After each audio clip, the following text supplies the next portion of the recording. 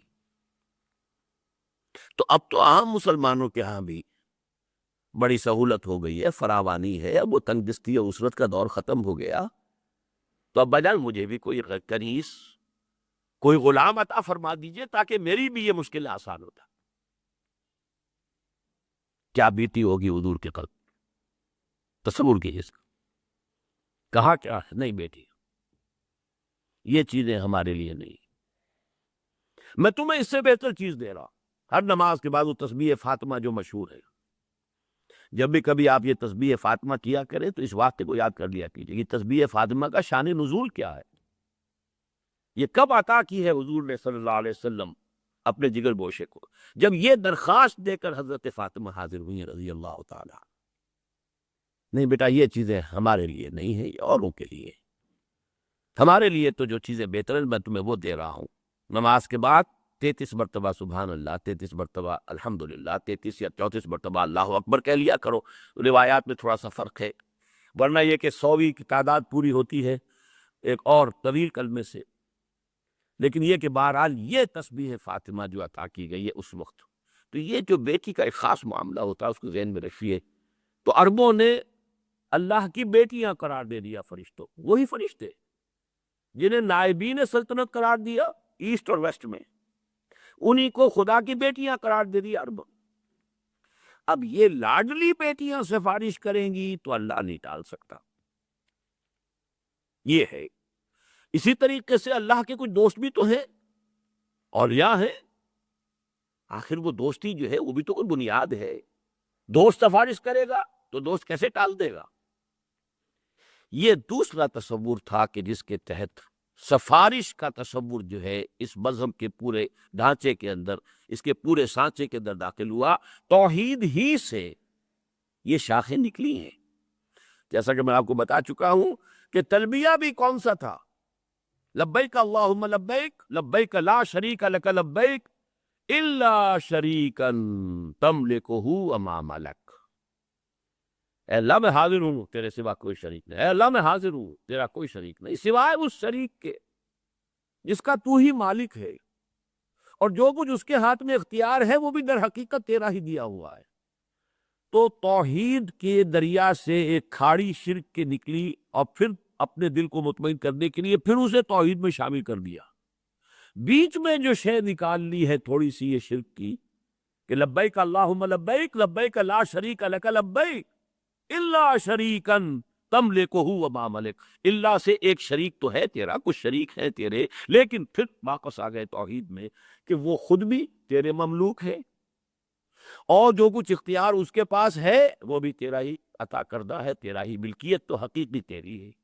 تو گویا کہ توحید سے شروع ہو کر پھر توحید پر بیچ میں وہ جو ایک خم نکال لیا ہے، ایک کجی نکال لی ہے، ایک ٹیڑھ پیدا کر لی ہے، جیسے کہ آیت الکرسی کے بعد آتا ہے کہ لا اکراہ فی الدین قد تبین الرشد من الغی۔ وہ غی جو آتی ہے بس وہ ہے کہ جس نے سارا فساد دنیا میں پیدا کیا، اور نتیجہ کیا ہوتا ہے؟ یہ سفارشی جو ہمارے ہیں چونکہ اللہ کے لاڈلے ہیں، اسی لیے دیکھیے سورہ بنی اسرائیل کی آخری آیت میں کیا فرمایا؟ لم یکن لہ شریک فی الملک ولم یکن لہ ولی من الذل۔ اس کا کوئی ولی اور دوست کسی کمزوری کی وجہ سے نہیں ہے۔ اس میں نفی کی ہے، اللہ کا ولی تو ہے لیکن تمہارا دوست ہوتا ہے، تم دوستیاں نباہتے ہو، دوستیاں پالتے ہو، کیوں؟ کہ کسی وقت پر کام آئے گا، اور جب میرے وقت پر کام آئے گا، میری کسی مشکل میں وہ میرے ساتھ دے گا، تو آج اس کی بات میں کیسے ٹال سکتا؟ یہ ہے وہ پورا کا پورا فلسفہ جو ہم اپنے اوپر قیاس کریں تو ہمارے معمولات میں شامل ہے۔ کسی وقت ہوتا ہے کہ دوست ایک بات کہہ رہا ہے، آپ کا ایک دوست ہے، آپ کا ایک جگری جو ہے، کوئی رفیق ہے، وہ آپ سے بات کہہ رہا ہے، آپ یہ بھی سمجھ رہے ہیں کہ بات صحیح نہیں ہے، یہ کام مجھے نہیں کرنا چاہیے، یہ غلط ہے، لیکن اب اس کا دباؤ ہے، اس لیے کہ وہ آپ کا دوست ہے، آپ کا محبوب ہے، اور زیادہ تجزیہ کیجئے تو نیچے جا کر بات کیا آئے گی تہ کے اندر، کہ اگر آج وہ مجھ سے کوئی کام کرا رہا ہے تو پھر کبھی میں بھی تو اس سے کام کرا سکوں گا، یا یہ کہ میں نے بھی تو کبھی اس سے کوئی کام کرایا تھا، آج مجبور ہے میں اس کی بات ماننے پر مجبور ہوں۔ یہ سارے تصورات ہیں کہ جو آگے چل کر کیا ہوتا ہے، اسی شفاعت کے تصور سے پہلا قدم تو یہ ہوتا ہے کہ وہ اظہار نیاز جو ہے، نیاز مندی کا اظہار اور تعظیم کا اظہار ہوتے ہوتے مراسم عبودیت میں ڈھل جاتا ہے۔ اب جس کی تعظیم کرنی ہے تو پہلے کبھی تھوڑی سی تعظیم کی، پھر کبھی اور جھک گئے تعظیم کے اندر، پھر اور جھک گئے، پھر سجدے میں چلے گئے، یہی تو تعظیم ہے۔ تعظیم اس کے سوا ہے کیا؟ وہ مراسم عبودیت میں آ گئے۔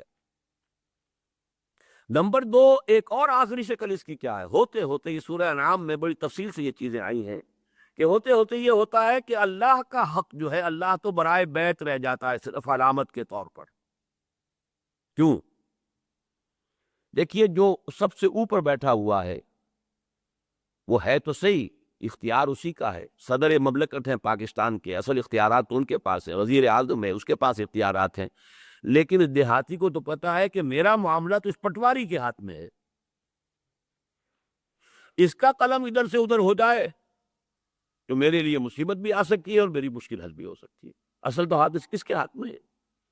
تو وہ تو کسی کو کیا معلوم ڈی سی صاحب کس بلا کا نام ہے، عام پٹواری، عام جو دیہاتی کیا جانتا ڈی سی کیا ہوتا ہے؟ پٹواری جو ہے وہ جو سر پر بیٹھا ہوا ہے، جس نے کہ وہ ساری لکھنی ہے، جو بھی فصل کے بارے میں رپورٹ ہے وہ ساری اس کے پاس ہے، لہذا وہ تو صرف رہ جاتے ذہن میں کہ ہاں اوپر ہے کوئی، سارا کا سارا معاملہ پھر وہ نچلے ان خداؤں سے، چھوٹے خداؤں سے، دیویوں سے، دیوتاؤں سے، آلہہ سے، گاڈ سے، گاڈسز سے، ہوتے ہوتے عبادت جس کی کہ بڑی ایک لطیف انداز میں قرآن مجید میں ایک تنبیہ کی گئی ہے کہ یہ لوگ کیا کرتے تھے عرب والے، فصل کی یہ کوئی فصل ہے، فصل میں سے کچھ حصہ معین کر دیا، یہ اللہ کے لیے ہم خیرات کریں گے، اللہ کے نام پر، اللہ کے لیے، اور یہ تھوڑا سا حصہ جو ہے یہ ہمارے فلاں معبودوں کے لیے، فلاں معبود کے لیے، کچھ نہ کچھ تو ان کو بھی دینا ہے، یا اتنا بڑا غلہ ہے اس میں سے اتنے جانور تو ہم نے اللہ کے نام پہ چھوڑ دیے، ٹھیک ہے یہ اللہ کے لیے ہے، لیکن یہ کوئی تھوڑے بہت جو ہیں یہ فلاں معبود کے لیے، فلاں کے لیے۔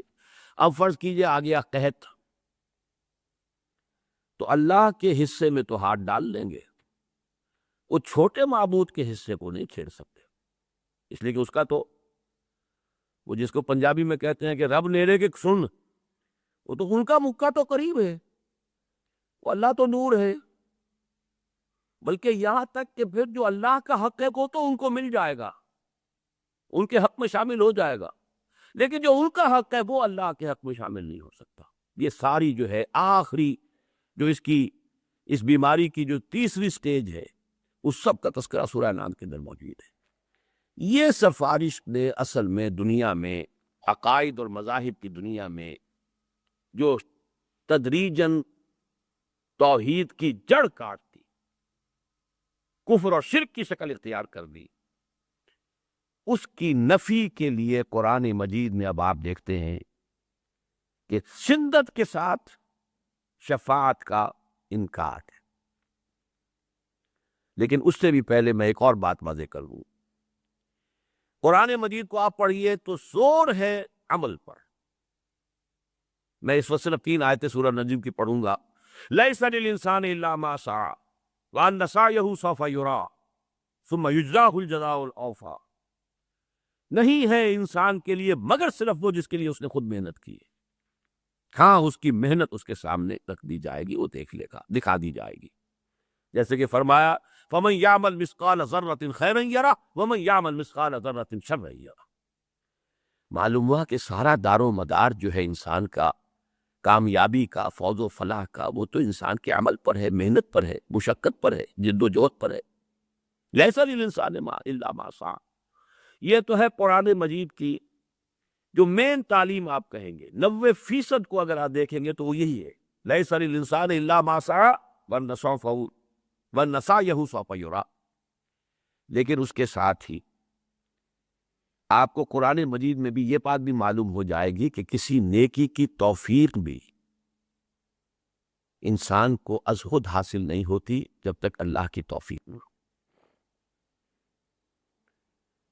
معلوم ہوا کہ اس میں لیس للانسان الا ما سعى، وہ جو ایک یوں سمجھیے کہ ایک اصول موضوعہ ہے، اصل وہی ہے، جڑ وہی ہے، بنیاد وہی ہے، لیکن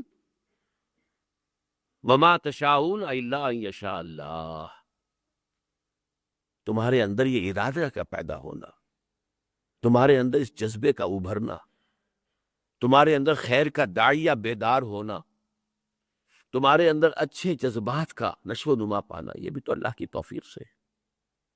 نمبر 2، حضور کی حدیث اب آپ کو سنا رہا ہوں، کوئی شخص جنت میں محض اپنے عمل پر نہیں جا سکے گا، اور یہ ایسا کیٹیگوریکل سٹیٹمنٹ تھا کہ میں یہ کہا کرتا ہوں، آپ نے بارہا سنا ہوگا میری زبان سے، کہ بڑی ہمت اور جرت سے کام لیا کسی صحابی نے جو حضور سے پوچھ لیا کہ کیا حضور آپ بھی؟ کوئی انسان جنت میں محض اپنے بل سے، اپنے عمل کی بنیاد پر داخل نہیں ہو سکتا۔ حضور کیا آپ بھی؟ فرمایا ہاں میں بھی، الا ان یتغمدنی ربی برحمتہ، جب تک میرا رب اپنی رحمت سے مجھے ڈھانپ نہ دے، اپنی رحمت کے سائے میں نہ لے میں بھی جنت میں داخل نہیں ہو سکتا۔ اب ان دو انتہاؤں کو آپ نے دیکھ لیا، اس کا نتیجہ میں بعد میں نکالوں گا، نتیجہ کیا نکلتا ہے، لیکن میں اسی کے حوالے سے شفاعت کا مسئلہ حل کرنا چاہتا ہوں۔ قرآن مجید ایک طرف تو ان آیات کو آپ دیکھیے، اپنے ذہن میں رکھیے کہ جس میں کیٹیگوریکل ڈینائل ہے، ایبسولوٹ کیٹیگوریکل ڈینائل، کوئی شفاعت قیامت میں نہیں ہو، قرآن مجید میں آیات۔ چنانچہ کفار و مشرکین کی بات تو چھوڑ دیجئے، وہ تو بار بار قرآن میں آیا ہے، بار بار آیا ہے۔ ان کا جو تصور تھا شفاعت باطلہ کا تھا، اس کی نفی تو کی گئی ہے ہر جگہ پر۔ اب میں یہاں مسلمانوں سے جو بات کہی گئی ہے وہ بتا رہا ہوں۔ ایک سابقہ امت مسلمہ، یہ الفاظ جو ہیں یہ میں نے ہی عام کیے ہیں کہ سابقہ امت مسلمہ بھی ایک تھی اور ابھی تک موجود ہے ان ایگزائل۔ جیسے کہیں کا کوئی بادشاہ ہو اور وہ کہیں جلا وطن ہوا ہو، لیکن موجود تو ہے سابقہ امت مسلمہ یہود۔ اور بعض اعتبارات سے آپ اپنے آپ سے اگر تقابل کریں گے تو ان کا پلڑا بہت بھاری ملے گا آپ کو۔ وہ جو غالب نے کہا تھا کہ ریختہ کہ ایک تم ہی استاد نہیں ہو غالب، سنتے ہیں اگلے زمانے میں کوئی میر بھی تھا۔ تو ہم ہی تو نہیں امت مسلمہ، اگلے زمانے میں کوئی اور امت بھی تھی اور وہ بھی موجود ہے آج تک۔ بنی اسرائیل 2000 برس عمر ہوئی اس امت کی، اس لیے کہ بحیثیت امت بنی اسرائیل کے بعد امت محمد صلی اللہ علیہ وسلم 7ویں صدی عیسوی سے شروع ہو رہی ہے امت محمد، اور 1400 قبل مسیح سے شروع ہوئی تھی سابقہ امت مسلمہ امت موسیٰ بنی اسرائیل، پورے 2000 برس۔ اور مزید یہ ویسے یہ کہ قرآن مجید اپنی عظمت کے اعتبار سے تمام کتب سابقہ پر حاوی ہے، زیادہ بھاری ہے، مہیمنن علیہ ہے، لیکن تعداد کے اعتبار سے تو ہم 4 کتابوں پر ایمان رکھتے ہیں نا، جن میں سے 3 وہ ہیں جو سابقہ امت کو دی گئی، تورات، زبور، انجیل۔ نمبر 3، 1400 برس، اور اس کو خاص طور پہ اس لیے میں نوٹ کرایا کرتا ہوں کہ 1400 برس آج ہماری عمر ہوئی ہے امت مسلمہ کی، 1400 برس 15ویں صدی شروع ہوئی ہے ہجری، 17واں سال ہے۔ 1400 برس اس امت کے اس حال میں گزرے کہ ایک لمحہ بھی ایسا نہیں آیا کہ کوئی نبی موجود نہ ہو۔ A continuous chain of انبیاء۔ کلما ہلک نبی خلفہ نبی، جب بھی کوئی نبی فوت ہوا اس کا خلیفہ کوئی اور نبی ہو گیا، اس کے بعد میں جانشین نبی تھا، اور شروع بھی 2 سے ہوئے اور اختتام بھی 2 پر ہوا ہے۔ This chain, long chain of prophets starting with 2، موسیٰ بھی نبی، ہارون بھی نبی، ending again with 2، یحییٰ بھی نبی، عیسیٰ بھی نبی، اور درمیان میں یہ سمجھ لیجئے 2 کھوٹے ادھر اور 2 کھوٹے ادھر، بلکہ ایک کھوٹا، ہاں 2 کھوٹے ادھر 2 کھوٹے ادھر، اور پھر ان کے درمیان وہ چین ہے کہ کوئی وقت ایسا نہیں گزرا کہ نبی نہ ہو۔ اس امت کا جو خطاب اس سے براہ راست قرآن میں ہوا ہے وہ 10 رکوع سورہ بقرہ کے اہم ترین ہے، 5 میں سے شروع ہو کر اور 14ویں کے اختتام پر، بلکہ 15ویں کے شروع میں۔ ان میں سے بھی ایک حصہ جو ہے، ایک رکوع میں نے بارہا آپ کو بتایا کہ وہ تو ہے دعوت کا، اور 9 رکوع ہے ملامت کے، تم نے یہ کیا، تم نے یہ کیا، تمہاری یہ گمراہی، تمہاری یہ غلطی، تم نے دین میں یہ تحریف کی، تم نے یہ تصورات غلط اختیار کی، وغیرہ وغیرہ۔ ایک بہت ہی لمبا، یوں سمجھیے لمبی قرارداد جرم، فرد جرم آیت کی۔ دونوں میں شروع میں اور آخر میں آپ کو جو آیت ملتی ہے وہ نوٹ کیجئے، وَاتَّقُوا يَوْمًا لَا تَجْزِي نَفْسٌ عَن نَفْسٍ شَيْئًا وَلَا يُقْبَلُ مِنْهَا شَفَاعَةٌ وَلَا يُؤْخَذُ مِنْهَا عَدْلٌ وَلَا هُمْ يُنصَرُونَ۔ 4 چیزوں کی کیٹیگوریکل نفی. ڈرو اس دن سے جس دن کوئی جان کسی جان کی دوسری جان کے کام نہیں آ سکے گی، کوئی شفاعت قبول نہیں کی جائے گی، کوئی فدیہ نہیں قبول کیا جائے گا، کوئی کسی طرف سے نصرت اور مدد نہیں ہو سکے گی. اب یہ ہے یوم آخر کا تصور، قیامت کے دن کا تصور. وَاتَّقُوا يَوْمًا لَا تَجْزِي نَفْسٌ عَن نَفْسٍ شَيْئًا وَلَا يُقْبَلُ مِنْهَا شَفَاعَةٌ وَلَا يُؤْخَذُ مِنْهَا عَدْلٌ وَلَا هُمْ يُنصَرُونَ.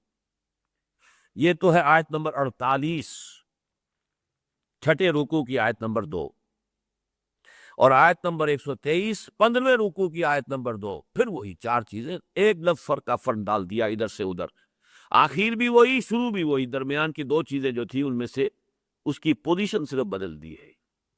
وَاتَّقُوا يَوْمًا لَا تَجْزِي نَفْسٌ عَن نَفْسٍ شَيْئًا وَلَا يُقْبَلُ مِنْهَا عَدْلٌ. اب یہاں عدل پہلے آ گیا. وَلَا تَنْفَعُهَا شَفَاعَةٌ، اور کوئی شفاعت اسے فائدہ نہیں پہنچائے گی. وَلَا هُمْ يُنصَرُونَ، اور نہ ان کی مدد کی جائے. بتائیے کہیں کوئی کسر رہ گئی؟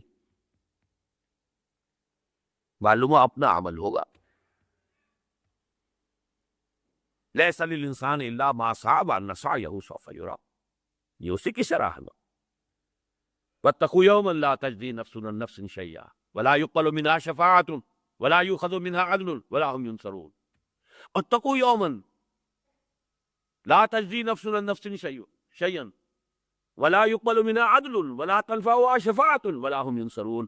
اور اب امت مسلمہ کا دیکھیے، موجودہ امت مسلمہ، اسی آیت الکرسی سے پہلی آیت کیا ہے؟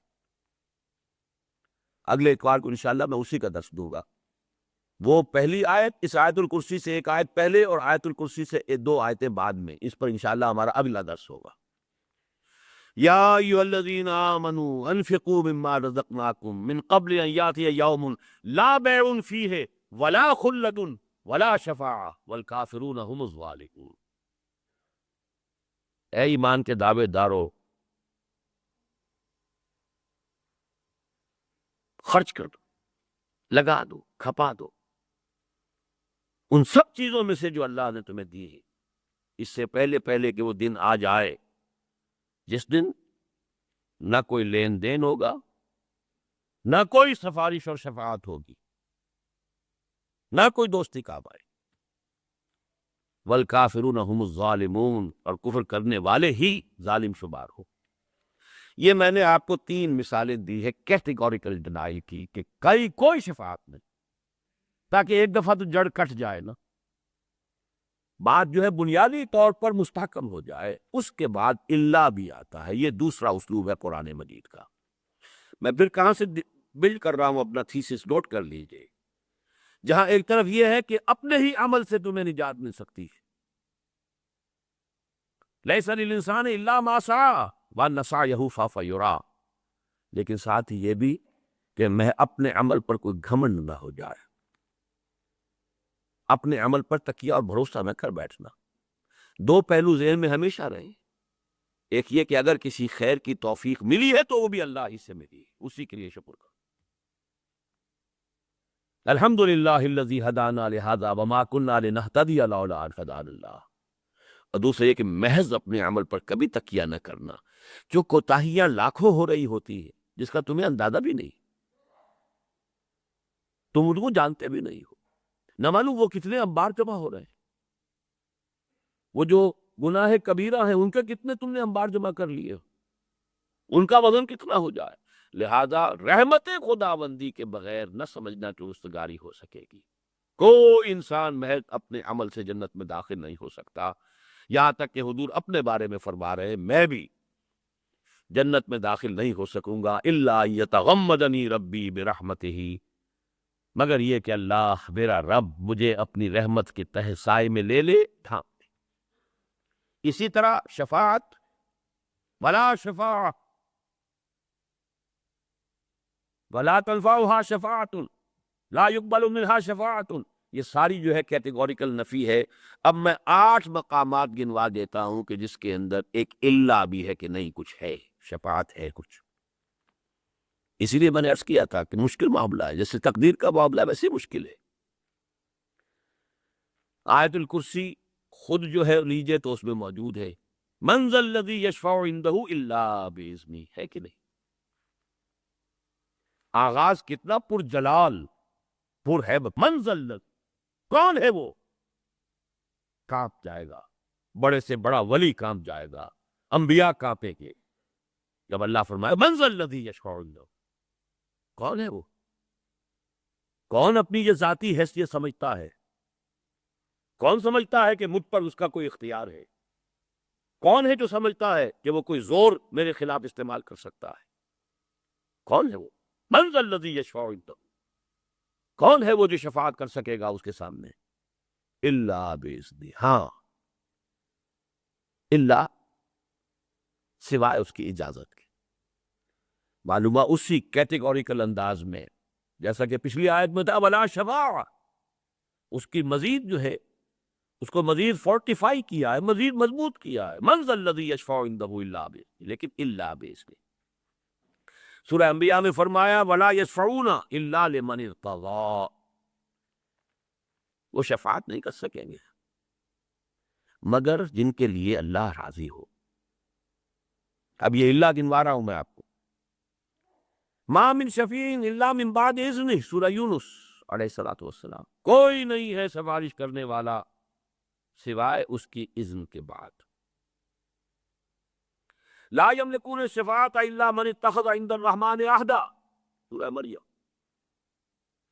یومئذ لا تنفع الشفاعۃ الا من اذن له الرحمن، سورہ طٰہٰ، اس روز کوئی شفاعت نہیں کر سکے گا سوائے اس کے کہ جس کو رحمان کی جانب سے اجازت مرحمت ہو جائے۔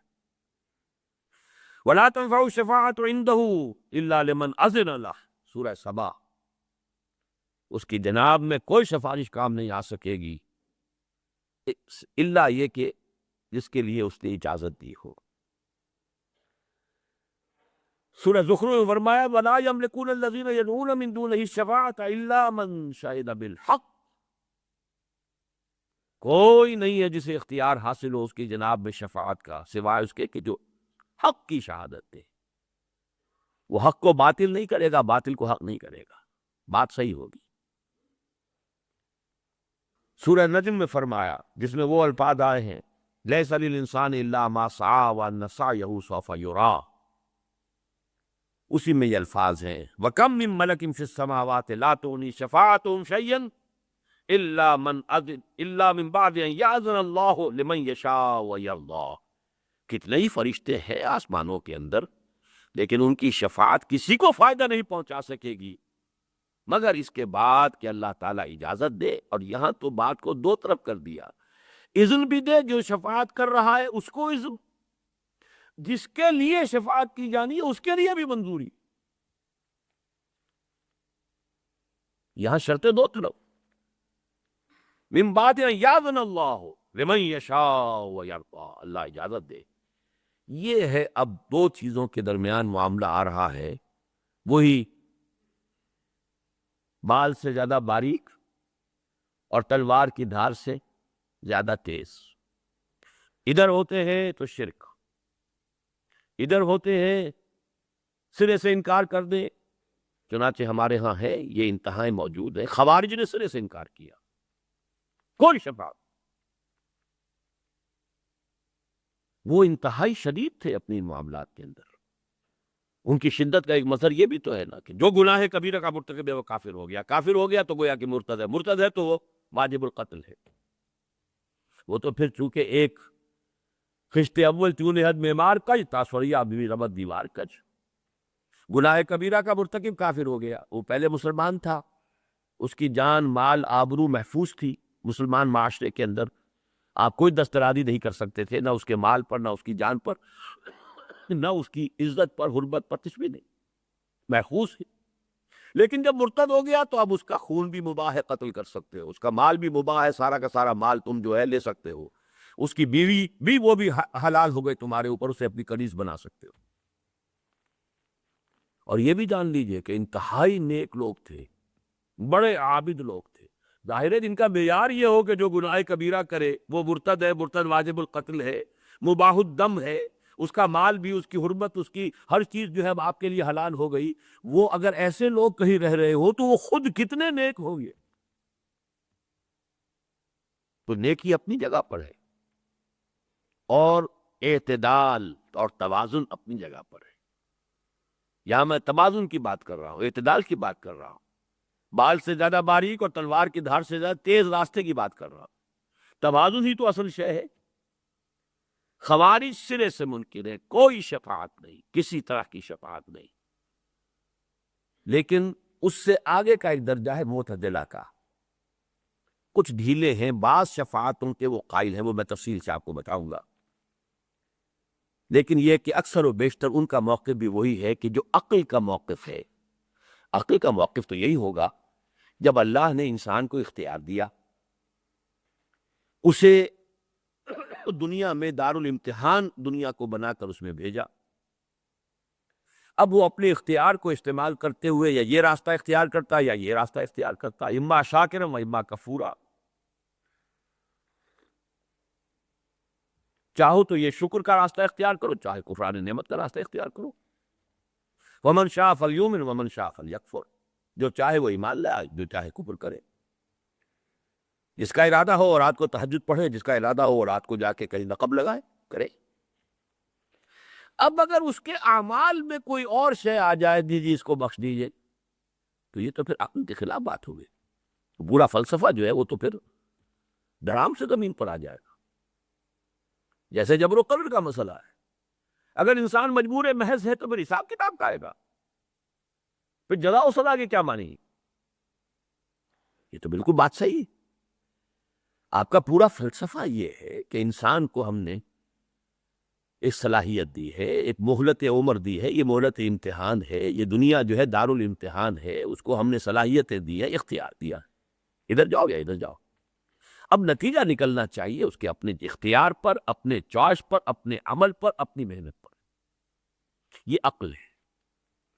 لہذا معتزلہ کہ جو ریشنلسٹ ہے، اس امت کے سب سے پہلے ریشنلسٹ، عقل کو برتر تسلیم کرنے والے اور نقل کو اس کے تابع کر دینے والے، یہ عقل و نقل کی ایک بڑی طویل کشمکش ہے جو ہمارے یہاں کری۔ اور نقل سے مراد وہ نقل نہیں جو امتحان میں ماری جاتی ہے کہیں، وہ آپ سمجھ میں رکھ ذہن میں لے آئیں۔ نقل سے مراد کیا ہے کہ ایک قرآن ہے جو منقول ہے، نقل ہوا ہے، منتقل ہوا ہے اللہ سے محمد کو فرشتے کے ذریعے، یہ نقل ہے۔ یہ محمد کے عقل کی پیداوار نہیں ہے، معاذ اللہ ثم معاذ اللہ، یہ تو منقول ہوا ہے۔ پھر حضور سے یہ منقول ہوا، صحابہ کرام کو پہنچ گئے، صحابہ کرام سے منقول ہوا اور تابعین کو پہنچ گیا۔ نقل ہو رہا ہے، یہ منتقل ہو رہا ہے۔ منتقل کا لفظ آپ کے لیے زیادہ سہولت والا ہو جائے گا، لیکن بنا تو نقل سے نا، اس کا مادہ تو نقل ہے۔ اب ایک طرف نقل ہے وہ چیز جو آ رہی ہے، قرآن ہے، حدیث بھی نقل ہے۔ حدیث حضور کی وہ بات ہے کہ جو صحابہ نے دیکھی یا سنی اور اس کو منتقل کر دیا تابعین تک، تابعین نے پھر منتقل کر دیا وہ تبع تابعین تک۔ تو ایک ہے نقل اور ایک ہے عقل۔ آپ کی لاجک ہے، آپ کا انٹلیکٹ ہے، آپ کی سوچ بچار ہے، اس کے کچھ اصول ہیں، ان اصولوں کے اوپر آپ پرکھتے ہیں۔ تو تمام مذاہب کی تاریخ میں یہ عقل و نقل کی کشمکش اور کشاکش جو ہے، یہ ایک بہت اہم باب ہے تمام مذاہب کا، جس کے نتیجے میں علم الکلام پیدا ہوا، چاہے وہ عیسائیوں کا علم الکلام ہے یا یہودیوں کا علم الکلام ہے یا مسلمانوں کا علم الکلام ہے۔ علم الکلام نام ہی اس کا ہے کہ عقل اور نقل میں کوئی ربط پیدا کیا جائے، کوئی ان کے درمیان ایسی شکل پیدا ہو جائے کہ تضادات رفع ہو جائیں۔ تو اب اس میں کبھی تو یہ ہوتا ہے کہ کچھ لوگ عقل کو تابع کر دیتے ہیں نقل کے، کچھ لوگ عقل کو اوپر کر کے اور نقل کو اس کے تابع کر دیتے ہیں۔ تو معتزلہ وہ ہیں ہماری تاریخ کے کہ جنہوں نے نقل کو عقل کے تابع کیا۔ وہ بھی اکثر و بیشتر قسم کی شفاعتیں جو ہیں ان کا منکر ہیں، وہ میں تفصیل جو کون سی شفاعت ہے وہ میں بعد میں عرض کروں گا۔ اہل سنت اب درمیان میں ہے، اہل سنت کا اجماع ہے شفاعت حق ہے، ہوگی۔ اس میں قرآن مجید کا بھی یہ اللہ 8 جگہ پر جو اللہ آ گیا ہے وہ میں نے آپ کو سامنے رکھ دیا ہے، گنوا دیا ہے، کہ جہاں کیٹیگوریکل ڈینائل ہے کہ کوئی شفاعت نہیں، وہاں یہ ایکسیپشنز موجود ہیں قرآن مجید کے اندر۔ شرطیں یہ ہیں، شرطیں وہ ہیں، لیکن اس کا ڈینائل تو نہیں، اس کا کیٹیگوریکل نفی تو نہیں۔ اور یہ کہ احادیث میں جو اس کی تفاصیل پھر آتی ہیں وہ تو پھر بہت ہی نمایاں ہیں۔ یہ اب کیا ہے اس کو سمجھیے۔ ایک صفات وہ ہے جو محمد رسول اللہ صلی اللہ علیہ وسلم کے ساتھ خاص ہے، اور چونکہ ہمارے ہاں عام طور پر عوام الناس میں جہلا کا لفظ استعمال نہیں کرنا چاہتا، عوام الناس کہہ کر اکتفا کر رہا ہوں، لیکن صحیح معنی یہ ہے کہ جہلا، اور ہماری عظیم اکثریت جہلا پر مشتمل ہے، چاہے وہ پی ایچ ڈی ہوں، اس لیے کہ وہ عربی اگر نہیں جانتے اور قرآن اور سنت تک اور حدیث تک براہ راست اگر رسائی نہیں ہے تو جاہل، دین سے جاہل ہے۔ دنیا کی عالم ہے، کیمسٹری میں پی ایچ ڈی ہے، ڈاکٹریٹ کی ہے، فزکس میں کی ہے، کمپیوٹر سائنس میں کر لی ہے، کسی اور میں کر لی ہے، ایم بی اے کر لیا ہے، چارٹرڈ اکاؤنٹنٹ بن گئے ہیں، جو بھی ہے کر لیا آپ نے، لیکن یہ کہ ادھر سے تو جاہل ہے۔ ان جہلا میں سب سے زیادہ دو تصور گمراہ کل پیدا ہوا ہے وہ حضور کی شفاعت کبریٰ اور شفاعت عظمیٰ کے بارے میں۔ تصور یہ ہے کہ حضور تو اپنی پوری امت کو بس شفاعت کر کے اور اللہ کے ہاں عذاب سے اور پکڑ سے اور حساب سے بچا لیں گے۔ جو کبریٰ کا لفظ آ گیا، شفاعت کبریٰ، شفاعت عظمیٰ، لیکن احادیث کا جب مطالعہ کریں گے تو آپ کو معلوم ہوگا وہ شفاعت کیا ہے۔ عجیب ہے بات، کہاں سے کہاں پہنچ جائیں گے، آسمان سے زمین پر آ جائیں۔ اس شفاعت کبریٰ کا جو اصل محل ہے وہ دو چیزیں ہیں جو قرآن جو احادیث نبیہ سے ثابت ہے۔ نمبر ایک یہ کہ قیامت کا دن جو بڑا سخت ہوگا، بڑا بھاری ہوگا، وہ دن کتنا سخت اور کتنا بھاری ہوگا، سورہ مزمل میں فرمایا ہے یوم یجعل الولدان شیبا، اس کی سختیاں، اس کی صعوبتیں بچوں کو بوڑھا کر دے۔ یوم یجعل الولدان شیبا السماء منفطر به کان وعدہ مفعولا، آسمان اس دن سے گویا کہ پھٹا پڑ رہا ہے۔ ایک ایسی چیز ہے جو کہیں پر کسی جگہ پر ہو اور اس کے بوجھ سے وہ شے پھٹی جا رہی ہے، وہ قیامت کا دن جو ہے گویا کہ آسمانوں میں ثقلت فی السماوات والارض، وہ تو آسمان اور زمین کے اندر موجود ہے، وہ قیامت ان بلٹ ہے اور اس کی وجہ سے وہ پھٹنے کو ہے۔ اور وہ دن کیسا ہوگا؟ یوم یجعل الولدان شیبا۔ اسی کو سورہ مدثر، میں نے صرف یہ دو صورتیں جو ایک جوڑے کی ہیں انہی کے حوالے اس وقت دے رہا ہوں۔ ذالک یومئذ یوم عسیر علی الکافرین غیر یسیر فَإِذَا نُقِرَ فِي النَّاقُورِ فَذَلِكَ يَوْمَئِذٍ يَوْمٌ عَسِيرٌ عَلَى الْكَافِرِينَ غَيْرُ يَسِيرٍ، بڑا سخت اور بڑا بھاری دن ہوگا۔ اب اس کی تفاصیل آتی ہیں، وہ جو آپ نے روایات میں سنا ہوگا، سورج سوا نیزے پر ہوگا اور سخت گرمی ہوگی، اور سخت جو ہے وہ اس وقت لوگوں کے اوپر جو ابتلا کا وقت ہوگا، اور ابھی ہیئرنگ سٹارٹ نہیں ہو رہی۔ یہ ججمنٹ کا ہے نا، یوم الدین ہے، جزا و سزا کے فیصلے کا دن ہے، عدالت لگی ہوئی ہے، کھڑے ہیں انسان، فوج در فوج کھڑے ہیں،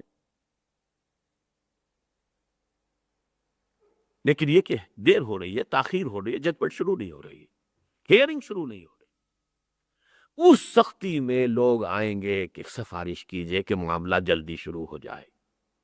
آدم کے پاس آئیں گے، آپ ابو الآدم ہیں، آپ تمام انسانوں کے، یا آپ والد ہیں، ابو الانسان ہیں، آپ ہمارے لیے سفارش کی۔ وہ انکار کریں گے، نہیں میرا یہ مقام نہیں ہے۔ اس طرح تمام انبیاء کا ایک ایک کر کے، اور اس کے بارے میں جو آپ سنا ہوگا بارہا روایات، نفسی نفسی، ہر ایک یہ کہے گا کہ مجھے تو خود اپنی پڑی ہوئی ہے، میں کیا سفارش کروں۔ حضرت عیسیٰ تک بات یہاں آ جائے گی کہ نفسی نفسی۔ پھر حضور صلی اللہ علیہ وسلم کے پاس لوگ آئیں گے کہ آپ تو خاتم الانبیاء ہیں، آپ اللہ کے بہت محبوب ہیں۔ چنانچہ اس کے جو الفاظ آتے ہیں حدیث میں، یہ صحیح مسلم کی ایک روایت ہے جو میں آپ کو سنا رہا ہوں۔ فَيَقُولُونَ، اب وہ لوگ کہیں گے یا محمد، اے محمد صلی اللہ علیہ وسلم، انت رسول اللہ وخاتم الانبیاء وغفر اللہ لك ما تقدم من ذنبك وما تأخر، اے محمد صلی اللہ علیہ وسلم، آپ تو اللہ کے رسول، تمام انبیاء پر مہر، تمام انبیاء کے خاتم، اور آپ کے لیے تو اللہ تعالیٰ نے قرآن میں ہی اعلان کر دیا تھا کہ آپ کی ساری خطائیں معاف، کوئی خطا اگر ہے بھی سب معاف، جو بھی پچھلی اور اگلی ہیں۔ لہذا آپ ہمت کیجئے،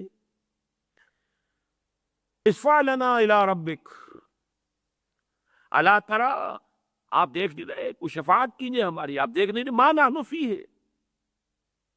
الا تری ما قد بلغنا، آپ دیکھ نہیں رہے ہمارے کیا حالت ہو گئی ہے، ہم کس حال میں ہیں، کس مصیبت میں ہیں، کس مشقت میں ہیں۔ فَأَنْطَلِقُوا، تو حضور فرماتے پھر میں چلوں گا، فَآتِي تحت العرش، میں عرش خداوندی کے نیچے کھڑا ہو جاؤں گا، فَأَقَعُ سَاجِدًا لِرَبِّي، اور پھر میں اپنے رب کے لیے سجدے میں گر جاؤں گا۔ یہاں بھی نوٹ کر لیجئے، وہ بات نہیں ہے کہ کوئی زور ہے، کوئی تحکم ہے، وہ جو آپ کے ہاں ہے مشہور، خدا جنو پکڑے چھڑا لے محمد، محمد پکڑے چھڑا کوئی نہیں سکتا، اب وہ جو تصورات ہیں وہ بالکل کوئی اور تصویر ہے جو ذہنوں میں بیٹھی ہوئی ہے، کوئی اور نقشہ ہے۔ حدیث میں شفاعت کا جہاں اس بات ہو رہا ہے وہاں سمجھیے کہ وہ کیا ہے، نقشہ کیا ہے۔ فَانْطَلِقُوا، میں چلوں گا، آگے بڑھوں گا، فَآتِي تحت العرش، عرش خداوندی کے بالکل نیچے پہنچ جاؤں گا، فَأَقَعُ سَاجِدًا لِرَبِّي، اور پھر میں اپنے رب کے لیے سجدے میں گر جاؤں گا۔ ثم يفتح الله علي ويلهمني من محامده وحسن الثناء عليه شيء لم يفتح لأحد قبلي، اور اس وقت اللہ تعالیٰ مجھ پر کھولے گا اپنے حمد اور ثنا کے بعد ایسے امور کہ جو اس سے پہلے اس نے کسی پر نہیں کھولے۔ میں نے یہ 50s میں یہ روایت سنی تھی ایک مرتبہ، ذرا مختلف الفاظ میں، مجھے یاد آ گئے مولانا داؤد غزنوی رحمۃ اللہ علیہ، وہ ایک عجیب، یوں سمجھیے کہ ایک کمبینیشن عجیب تھا ان کی شخصیت میں، ایک طرف تو اہل حدیث، دوسری طرف صوفی، یہ دونوں چیزیں بڑی مشکل سے جمع ہوتی ہیں۔ اہل حدیث عام طور پر تصوف کے دشمن، لیکن یہ کہ ان کے ہاں میں نے دیکھا کہ یہ دونوں چیزیں جمع تھی، تو انہوں نے ایک خطبہ جمعہ میں منٹگمری میں یہ واقعہ بیان کیا، تو آیا کہ اس روز میں اپنے رب کی وہ حمد کروں گا، وہ کوئی دوسری روایت ہے کہ قیامت کے دن لواء الحمد بیدی، اللہ کے حمد کا جھنڈا میرے ہاتھ میں ہوگا، اور اس روز جو حمد میں اللہ کی بیان کروں گا وہ آج نہیں کر سکتا۔ یہ میں نے اپنے بعض دروس میں اس کی تفصیل بیان کی ہوئی ہے کہ حمد انسان کرتا ہے اپنی معرفت اور انڈرسٹینڈنگ کی مناسبت سے۔ آپ نے کسی شے میں کوئی حسن دیکھا، اس کے کچھ پہلو آپ پر نمایاں ہو گئے کہ اس میں یہ محاسن ہیں، یہ خوبیاں ہیں، یہ اچھائیاں، یہ آپ کی انڈرسٹینڈنگ ہے، اپریسیشن ہے۔ جتنی اپریسیشن ہے اتنا ہی تو بیان کر سکیں گے نا۔ اس کے بعد پہلو ہے جو ابھی آپ کو پر واضح نہیں ہوئے، آپ کے اندر اس کو اپریشیٹ کرنے کی صلاحیت ہی نہیں فرض کیجئے، تو اس کو کیسے بیان کریں گے؟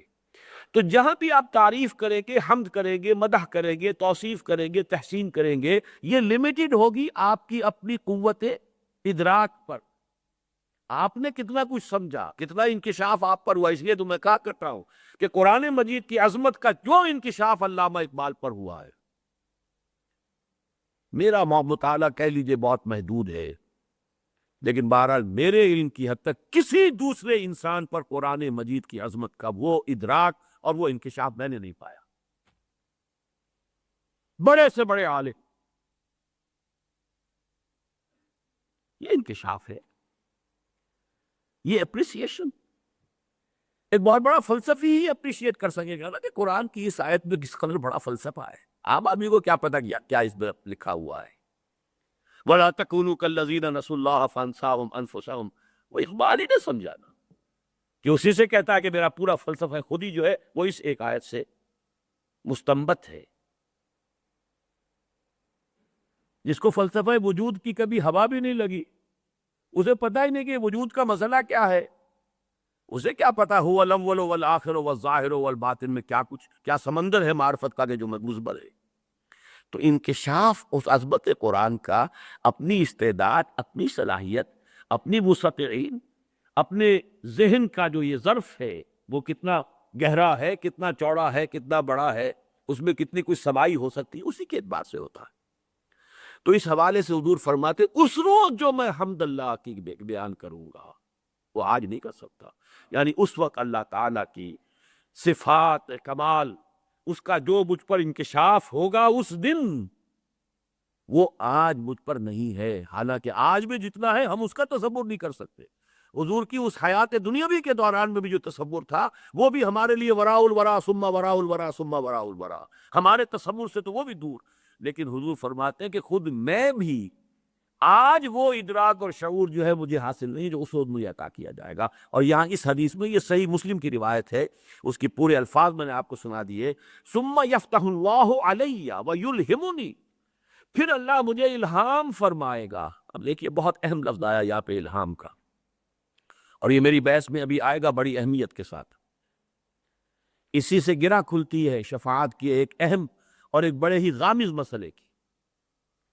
الہام اللہ فرمائے گا مجھے اپنے حمد کی، محامد، وہ چیزیں، وہ اوصاف، وہ چیزیں، وہ ایٹریبیوٹس کہ جن پر حمد کی جائے، قابل حمد جو اللہ کی ذات کے پہلو ہیں، وہ اس دن جو مجھے اللہ الہام کرے گا وہ ہوں گے کہ جو کسی پر اس نے نہیں کھولے۔ فتح، کھولنا، واضح کرنا، عام کرنا۔ اس لیے مجھے ایک اور دعا یاد آ گئی جو میرا کتاب چاہے مسلمانوں پر قرآن مجید کے حقوق، اس کے اختتام پر ایک دعا ہے جو کئی دعائیں جو ہیں ذرا تھوڑے تھوڑے لفظی فرق کے ساتھ کتابوں میں ہے، تھوڑا تھوڑا فرق ہے، میں نے جمع کیا ان کو۔ بہت بڑا خزانہ ہے، معرفت رب کا بہت بڑا خزانہ، مقام عبدیت کا بہت بڑا مظہر۔ اللہم انی عبدک وابن عبدک وابن امتک فی قبضتک ناصیتی بیدک ماض فی حکمک عدل فی قضاؤک۔ ذرا اندازہ کیجیے عبدیت کا۔ اے اللہ میں تیرا بندہ ہوں، اللہم انی عبدک وابن عبدک، میرا باپ بھی تیرا ایک ادنا غلام تھا، وابن امتک، میری ماں بھی تیری ادنا کنیز تھی۔ اللہم انی عبدک وابن عبدک وابن امتک فی قبضتک، میں تیرے قبضہ قدرت میں ہوں، ناصیتی بیدک، میری پیشانی تیرے ہاتھ میں ہے، ماض فی حکمک، میرے پورے وجود میں تیرا ہی حکم جاری و ساری ہے، عدل فی قضاؤک، میرے بارے میں جو فیصلہ تو کرے وہ عدل پر مبنی ہوگا، کوئی شک ہے ہی نہیں تیرے عدل پر۔ اب اس کے بعد سوال ہے، یہ حمد کرنے کے بعد سوال ہے، میں سمجھتا ہوں کہ بہت کم نصیبی ہے ان کی جنہوں نے میرا وہ کتابچہ پڑھا اور یہ دعا یاد نہیں کی۔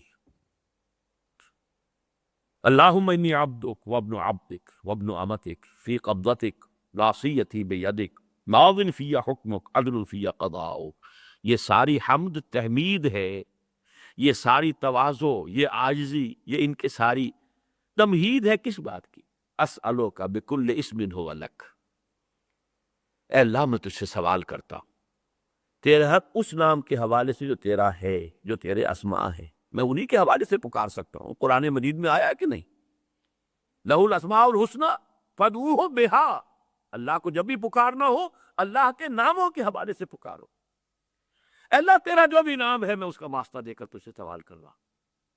اسألوک بکل اسم ہو لک سمیت بہ نفسک، جس سے تو نے اپنے آپ کو موسوم کیا، خود اپنے لیے وہ نام اختیار کیا، او انزلتہ فی کتابک، یا وہ نام تو نے اپنی کسی کتاب میں نازل فرمایا، او علمتہ احدا من خلقک، یا وہ نام جو تو نے اپنے بندوں میں سے کسی کو کبھی سکھایا، اب استأثرت بہ فی مکنون العلم عندک، اور اے اللہ وہ نام بھی جو تو نے ابھی اپنے پاس خزانہ غیب کے اندر رکھے ہوئے ہیں میں اس کا بھی واسطہ دے رہا ہوں، یعنی تیرے وہ نام بھی ہیں جو تو نے کسی کو ابھی تک نہیں بتائے۔ یہ محمد رسول اللہ کی دعا ہے۔ اسألوک بکل اسم ہو لک سمیت بہ نفسک او علمتہ احدا من خلقک او انزلتہ فی کتابک او استأثرت بہ، جسے تو نے محبوب بنا کر اپنے پاس ہی چھپا کر رکھا ہوا ہے، تیرا وہ نام بھی ہے۔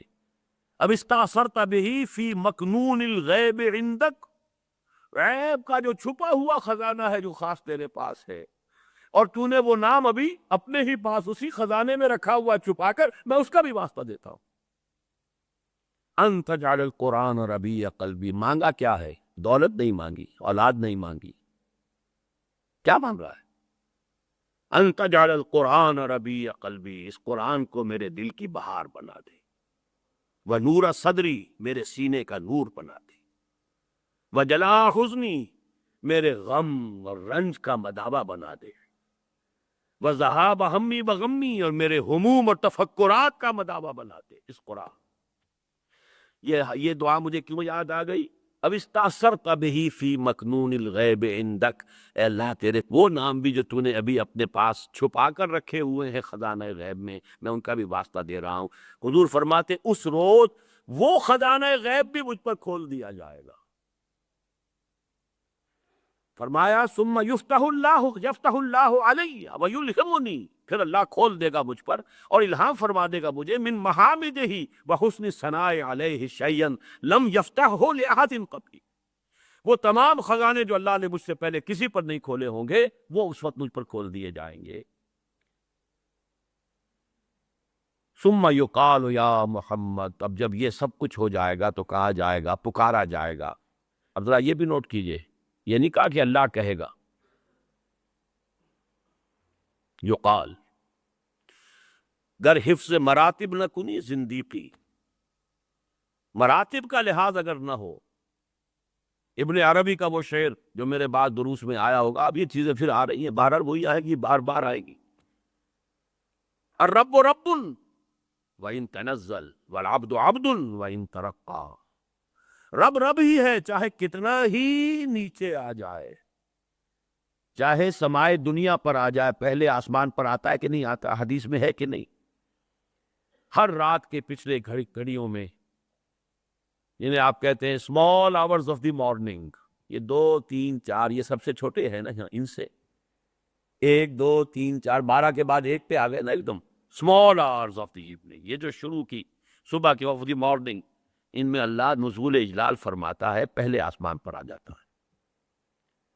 اور محمد الرسول اللہ شب معراج میں 7ویں آسمان پر پہنچ گئے، لیکن محمد محمد ہے، اللہ اللہ ہے۔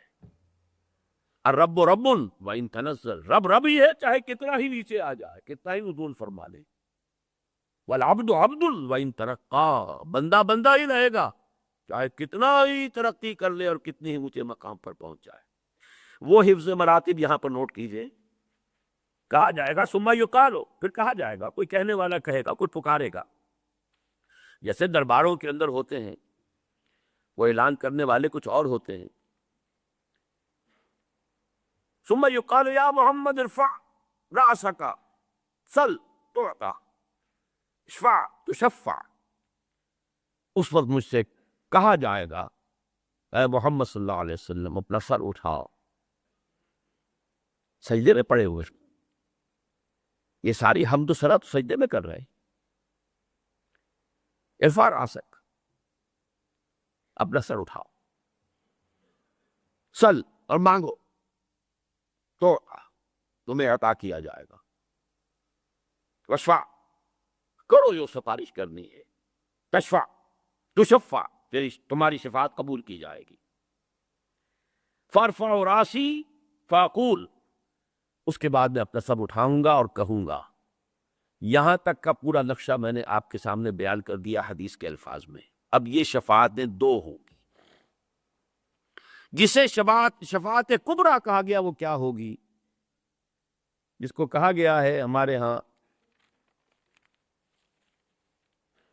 وہ شفاعت کبریٰ کیا ہوگی؟ اللہ تعالی کی طرف سے وہ جو تاخیر ہو رہی تھی حساب کتاب کی، وہ ختم ہو جائے، حساب شروع ہو جائے، یہ ہے شفاعت کبریٰ۔ اور دوسری شفاعت کبریٰ کیا ہوگی؟ کہا جائے گا کہ میں کہوں گا یا رب امتی امتی، پروردگار مجھے اپنی امت کی فکر ہے، پروردگار مجھے اپنی امت کی فکر ہے۔ فیقال یا محمد، تو کہا جائے گا اے محمد صلی اللہ علیہ وسلم ادخل الجنت من امتک، اپنی امت میں سے جنت میں داخل کر دو من لا حساب علیہ من الباب الایمن من ابواب الجنہ، ان لوگوں کو جن کے ذمے کوئی حساب نہیں۔ یہ کون لوگ ہیں جن کے ذمے کوئی حساب نہیں؟ جنت کے داہنے دروازے سے ان لوگوں کو لے جاؤ، داخل کر دو جن پر کوئی حساب نہیں۔ یہ دوسری احادیث سے معلوم ہوتا ہے، بعض احادیث میں تو 70,000 کا عدد آیا ہے، میری امت میں سے 70,000 لوگ ایسے ہوں گے جن کے بارے میں امام بخاری نے باب قائم کیا ہے یدخل الجنت 70,000 بغیر حساب۔ 70,000 جو ہیں امتی محمد الرسول اللہ صلی اللہ علیہ وسلم کے، وہ بغیر حساب میں داخل۔ وہ کون سے ہوں گے؟ وہ لوگ ہوں گے جس کے بارے میں فرمایا لا یکتوون ولا یسترقون ولا یتطیرون وعلی ربہم یتوکلون۔ وہ تیری امت کے لوگ اے محمد صلی اللہ علیہ وسلم جو خالص متوکل تھے اللہ پر، لہذا نہ تو وہ داغ لگواتے تھے، نہ وہ کوئی جھاڑ پھونک کرواتے تھے، نہ کوئی فال لیتے تھے۔ یہ تین اوصاف، جو لوگ اپنے معاملے کو کلیتاً اللہ کے حوالے کر۔ اب جھاڑ پھونک ہو رہی ہے، ایک ہے دوا، علاج، ایک مناسب حد تک علاج کرنا سنت ہے، علاج کیجئے دوا کے ذریعے سے کیجئے۔ جیسا کہ میں نے عرض کیا، آپ سے آ کر کسی نے کہا کہ مجھے یہ تکلیف ہے، میں اللہ سے دعا کر رہا ہوں، آپ بھی دعا کیجئے، بالکل اس پہ کوئی حرج نہیں، قطعاً کی یہ شفاعت ہے اور یہ جائز ہے، ہونی چاہیے۔ اسی طرح کسی سے آپ نے کہا مجھے پانی پلا دو، یہ بالکل ٹھیک ہے۔ جو بھی ہمارے مادی قوانین ہیں، جو عالم مادی ہے، اس کے تحت کسی سے مدد مانگ لینا، یہ قطع کوئی نہ کفر ہے نہ شرک ہے۔ لیکن کسی روح کو پکارنا، یا شیخ عبد القادر جیلانی میری یہ تکلیف رفع کر دے، یہ شرک ہو جائے گا۔ کسی فرشتے کو پکارنا، یا جبرائیل میری اس وقت یہ مدد کر دے، یہ شرک ہو جائے گا۔ محمد کو پکارنا، علی کو پکارنا، یا علی مدد، یہ کفر و شرک ہو جائے گا۔ اسی طریقے سے میں نے عرض کیا کہ یہ لوگ توکل کرنے والے وہ ہیں کہ جو یہ جھاڑ پھونک نہیں کراتے، کوئی فال وغیرہ نہیں لیتے، یہ بدشگونی ہو گئی، یہ بدفالی ہے، یہ فلاں ہے، یہ چیزیں ہیں، ان تمام چیزوں سے ماورا ہو کر وہ صرف اللہ پر توکل کرتے۔ جو اللہ چاہے گا وہ ہوگا، اور جو اللہ نہیں چاہے گا وہ نہیں ہوگا۔ ما شاء اللہ کان وما لم یشاء لم یکن۔ کسی جادوگر کا جادو مجھ پر اثر نہیں کر سکتا اگر اللہ نہ چاہے۔ یہ دوسری بات ہے کہ اگر اللہ ہی نے اپنے کلام میں نازل کر دی ہیں معوذتین اور اس کو آپ ذریعہ بنائیں، یہ بالکل علیحدہ بات ہے۔ لیکن کسی کا بھی یہ تصور کر لینا کہ وہ از خود مجھے کوئی نقصان پہنچانے پر قادر ہے، یہی تو شرک اور کفر ہے۔ لا حول ولا قوت الا باللہ۔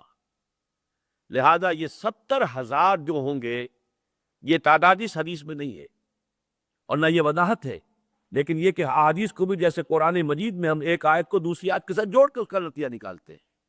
شفاعت کبریٰ محمد الرسول اللہ صلی اللہ علیہ وسلم کی، جس کا کہ عوام میں نہ معلوم کیا تصور ہو گیا ہے، از روح احادیث صحیحہ صرف یہ 2 شفاعتیں ہیں جو محمد کو حاصل ہیں صلی اللہ علیہ وسلم، جو خاص ہیں آپ کی ذات کے ساتھ، اور وہ یہ ہیں کہ جب قیامت میں دیر ہو رہی ہوگی، ہیئرنگ میں سماعت شروع نہیں ہو رہی، اور سختیوں میں ہوں گے اور شدائد میں ہوں گے، اس وقت آپ کی شفاعت سے حساب کتاب شروع ہو جائے گا۔ اور نمبر 2، آپ کو کہہ دیا جائے گا اپنی امت کے ان لوگوں کو لے کر فوراً ان لوگوں کو داخل کر دیجئے، ابھی یہ جو حساب کتاب ہونا ہے یہ بھی نہیں ہو، یہ سختی بھی ان کے لیے نہیں ہے۔ آپ کی امت کے وہ لوگ کہ جن پر کوئی حساب نہیں ہے، اور یہ وہ لوگ ہیں کہ جو نہ کہیں داغ لگواتے تھے، یہ بھی پرانے زمانے میں داغ لگا دینا، نشان لگا دینا، اس میں یہ کہ کچھ وہ معبودوں کا حوالہ بھی ہوتا تھا، کچھ اس سے وہ جو ہے قبائل کی شناخت بھی ہوتی تھی، مختلف تھا، اس سے بھی روکا۔ اور جھاڑ پھونک، اب جھاڑ پھونک کے اندر نوٹ کر لیجئے، جو چیز محمد رسول اللہ سے ثابت ہوگی وہ تو ہم کریں گے، لیکن اس سے آگے پھر جو عملیات ہمارے ہاں مشہور ہو گئی ہیں، فلاں عملیات فلاں عملیات، یہ تمام چیزیں جو ہے وہ اسی کھاتے میں آ جائیں گی۔ وہ متوکلون جن کے بارے میں فرمایا گیا ہے کہ وہ جائیں گے جنت کے اندر بغیر حساب، ان کے تین ہیں: لا یکتبون ولا یسترقون ولا یتطیرون وعلی ربہم یتوکلون، اور وہ صرف اپنے رب پر توکل کریں گے، اپنے معاملے کو فوض امری اللہ ان اللہ بصیر بالعباد، اللہ کے حوالے کر دیں گے کہ اللہ تعالیٰ ہی میرے تمام حالات کو جانتا ہے، دیکھ رہا ہے۔ سپرتم بے تو مایہ خیشرا تو دانی حساب کم و بیشرا۔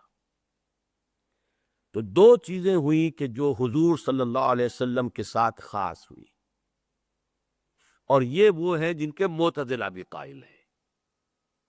میں نے بتایا تھا کہ شفاعت بالکل منکر خوارج، معتزلہ ان دو کے وہ بھی قائل ہے، اہل سنت تو قائل ہے ہی۔ تیسری شفاعت وہ ہے کہ جس کے معتزلہ سرے سے منکر ہے اور خوارج تو ہے ہی، لیکن اہل سنت کے نزدیک وہ ثابت ہے۔ وہ سفارش کس کی ہے؟ اولیاء اللہ کی۔ اور اولیاء اللہ میں ٹاپ پر کون ہے؟ اللہ کے رسول ہے۔ پھر کون ہے؟ اللہ کے نبی۔ پھر کون ہے؟ صدیقین، شہداء، صالحین، صلحاء، اتقیاء، یہ سب کے سب صالحین مومنین، تمام اہل ایمان، یہ بھی سفارش کریں گے۔ یہ سفارش کون سی ہوگی؟ اس سفارش کے لیے میں نے پہلے جو مثال دی تھی کہ جیسے آپ کہتے ہیں اللہ مجھے معاف فرما دے، کوئی اور بھی شامل کر دے اپنی بات، اللہ اس کو معاف فرما دے، بغیر اس کے کہ یہ تصور ہو کہ اللہ پر کسی کا زور ہے، بغیر اس کے کہ کوئی تصور ہو کہ اللہ کسی کی بات ماننے پر مجبور ہے، بغیر اس کے کہ کوئی یہ تصور ہو کہ یہ اللہ کا نائب ہے اس لیے مختار ہے، اختیار رکھتا ہے، بغیر اس کے کہ یہ تصور ہو کہ یہ اللہ کا ولی ہے، لاڈلا ہے، اور اللہ اس کی بات جو ہے وہ ہرگز نہیں ٹالے گا، نہیں۔ وَقُلِ الْحَمْدُ لِلَّهِ الَّذِي لَمْ يَتَّخِذْ وَلَدًا وَلَمْ يَكُنْ لَهُ شَرِيكٌ فِي الْمُلْكِ وَلَمْ يَكُنْ لَهُ وَلِيٌّ مِّنَ الذُّلِّ وَكَبِّرْهُ تَكْبِيرًا، اس کی تکبیر کرو، اسے بڑا کرو، ان تمام چھوٹائیوں سے اسے بلند رکھو اپنے ذہن کے اندر۔ یہ تمام چیزیں جو ہے یہ تمہاری ذات کے ساتھ ہے کہ تم اپنی کسی دوست کی بات ماننے پر مجبور ہوتے ہو، اللہ کسی کی بات ماننے پہ مجبور نہیں، معاذ اللہ ثم معاذ اللہ۔ یہ شفاعت جو ہے اس کے بارے میں اب صرف دو باتیں مجھے عرض کرنی ہے مزید۔ پہلی تو یہ کہ یہ شفاعت کفار کے لیے نہیں ہے، انبیاء کو بھی اجازت نہیں ہوئی کہ کافروں کے لیے شفاعت کریں۔ قرآن مجید میں صراحت سے مذکور ہے، حضرت ابراہیم کو اپنے باپ کے لیے بھی اجازت نہیں۔ احادیث میں موجود ہے کہ حضور فرماتے ہیں میں نے اپنی والدہ کے لیے استغفار مغفرت کی اجازت چاہیے، اللہ اجازت دے کہ میں اپنی والدہ کے لیے استغفار کر سکوں، اجازت نہیں ملی مجھے۔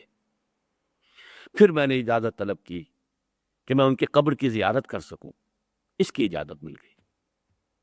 احادیث صریحہ میں موجود ہے۔ جن کی جان کفر میں گئی ہے، جو کسی شرک میں مبتلا ہو، ان کے لیے شفاعت کوئی نہیں، نفی اس کو ذہن میں رکھیے مطلقاً، احادیث میں بعد میں آپ کو سناؤں گا۔ نمبر دو، منافقین کے لیے بھی شفاعت نہیں۔ منافقین تو کفار سے بڑھ کر ہے قرآن مجید کی روح سے، ان المنافقین فی الدرک الاسفل من النار، وہ تو آگ کے سب سے نچلے درجے میں ہوں گے۔ قرآن مجید میں دو آیتیں تو بہت ہی کلیئر ہے، اکثر جو حضرات میرے دروس میں شرکت کرتے ہیں انہیں یاد ہوں گی، ازبر ہوں گی۔ سورہ منافقون میں کیا فرمایا؟ سواء علیہم استغفرت لہم ام لم تستغفر لہم لن یغفر اللہ لہم۔ اے نبی ان کے حق میں بالکل برابر ہے، چاہے آپ استغفار کریں ان کے لیے چاہے نہ کریں، اللہ ہرگز ان کو معاف نہیں کرے۔ اور اس سے بھی زیادہ سخت، استغفر لہم او لا تستغفر لہم ان تستغفر لہم 70 مرۃ لن یغفر اللہ لہم۔ اے نبی آپ ان کے لیے استغفار کریں یا نہ کریں، آپ 70 مرتبہ استغفار کریں گے کبھی ہم نہیں مانیں گے، اللہ ان کو معاف نہیں کر پائے۔ بتائیے اس سے زیادہ کیٹیگوریکل کوئی آیت چاہیے آپ؟ اور اس میں مزید اضافہ کر دیا حضور نے، اس کیٹیگوریکل ڈینائل کے اندر اضافہ کر دیا ہے۔ اگر مجھے یہ معلوم ہوتا کہ 70 مرتبہ سے زیادہ استغفار کرنے پر، زیادہ مرتبہ استغفار کرنے پر میری سنوائی ہو جائے گی تو میں زیادہ کرتا۔ یعنی 70 کو یہ نہ سمجھو کہ 70 مراد ہے، ہو ہی نہیں سکتا۔ اگر مجرد 70 کی بات ہوتی تو میں 71 مرتبہ کرتا، میں 100 مرتبہ کرتا، میں 700 مرتبہ کرتا، کہ نہیں، مراد اس سے کیا ہے؟ استغفر لہم او لا تستغفر لہم ان تستغفر لہم 70 مرۃ فلن یغفر اللہ لہم۔ اب 3 حدیثیں سن لیجئے جس سے وہ معلوم ہو جائے گا کہ کن کے لیے یہ شفاعت ہے۔ پہلی حدیث بخاری کی ہے، حضرت ابو ہریرہ سے رضی اللہ تعالی عنہ۔ اسعد الناس، حضور فرماتے ہیں، اسعد الناس بشفاعتی یوم القیامہ من قال لا الہ الا اللہ خالصا من قلبہ۔ سب سے زیادہ خوش بخت میری شفاعت کے معاملے میں قیامت کے دن وہ ہوگا جس نے لا الہ الا اللہ کہا ہوگا خلوص قلب کے ساتھ۔ من قال لا الہ الا اللہ نہیں ہے، صرف شرط ہے خلوص قلب، غیر مشروط نہیں ہے معاملہ۔ اب خلوص قلب کے ساتھ لا الہ الا اللہ کہنے کے مذاہب کیا ہوں گے، تقاضے کیا ہوں گے، اس کا ثبوت کیا ہوگا، اس کا عمل کیا ہوگا، اس کے شواہد کیا ہوں گے، میں اس کی تفصیل میں نہیں جا سکتا۔ اس وقت صرف آپ کو بتانا یہ مقصود ہے کہ ہے، لیکن ہے مشروط۔ اسی طرح بڑی پیاری حدیث ہے، یہ مسلم شریف کی روایت ہے حضرت ابو ہریرہ صحیح رضی اللہ تعالی عنہ کو، لِكُلِّ نَبِيٍّ دَعْوَةٌ مُسْتَجَابَةٌ، ہر نبی کے لیے اللہ نے ایک دعا ایسی رکھی کہ جو لازماً قبول ہوگی، اللہ تعالیٰ کی طرف سے خاص گرانٹ ہے ہر نبی کے لیے، ایک دعا تو جو مانگو۔ فَتَعَجَّلَ كُلُّ نَبِيٌّ دَعْوَتَهُ، تو ہر نبی نے اپنی دعوت کو، اپنی دعا کو، جو حق دیا گیا تھا یہ اسپیشل دعا کا، وہ استعمال کر لیا جلدی سے، یعنی اس دنیا میں استعمال کر لیا تو جلدی ہو گئی، دنیا عاجلہ ہے، کوئی نہ کوئی دعا اپنی ایسی کر لی جس سے وہ حق استعمال ہو گیا۔ وَإِنِّي اخْتَبَأْتُ دعوتی شفاعةً یوم القیامہ، میں نے اپنی اس دعا کو شفاعت کے طور پر قیامت کے دن کے لیے محفوظ کر لیا ہے۔